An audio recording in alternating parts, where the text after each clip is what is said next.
জিয়াউর রহমানের মাজারকে ক্লিন করা হচ্ছে। আমরা দেখতে পাচ্ছি বেশ কয়েকজন কর্মচারী তারা কিন্তু কাজ করছেন।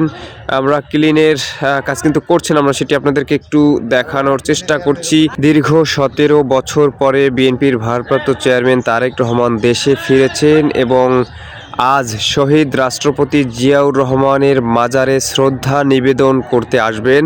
তার আশা উপলক্ষে আমরা দেখতে পাচ্ছি জিয়াউর রহমানের মাজারকে ক্লিন করা হচ্ছে। আমরা দেখতে পাচ্ছি বেশ কয়েকজন কর্মচারী তারা কিন্তু কাজ করছেন।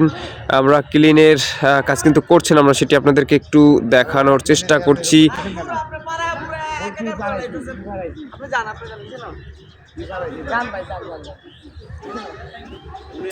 দর্শক, আপনারা জানেন দীর্ঘ 17 বছর পরে তারেক রহমান দেশের মাটিতে এসেছেন এবং তিনি গতকাল রাজধানীর 300 ফিটে বক্তব্য দিয়েছেন জাতির উদ্দেশ্যে। এর পরবর্তীতে আমরা দেখেছি তিনি এভারকেয়ারে গিয়েছেন এবং সেখান থেকে তার বাসভবনে চলে গিয়েছিলেন। আজ তার বেশ কয়েকটি কর্মসূচি রয়েছে, তার মধ্যে প্রথম কর্মসূচি হচ্ছে শহীদ প্রেসিডেন্ট জিয়াউর রহমানের মাজারে শ্রদ্ধা নিবেদন। এরপরে তিনি চলে যাবেন স্মৃতিসৌধে, সেখানে শ্রদ্ধা নিবেদন শেষে তিনি তার কথা রয়েছে তিনি শহীদ ওসমান হাদির কবরে তিনি সমাধিতে যাবেন এবং সেখানেও কিন্তু শ্রদ্ধা নিবেদন করবেন, এমনটি কথা রয়েছে।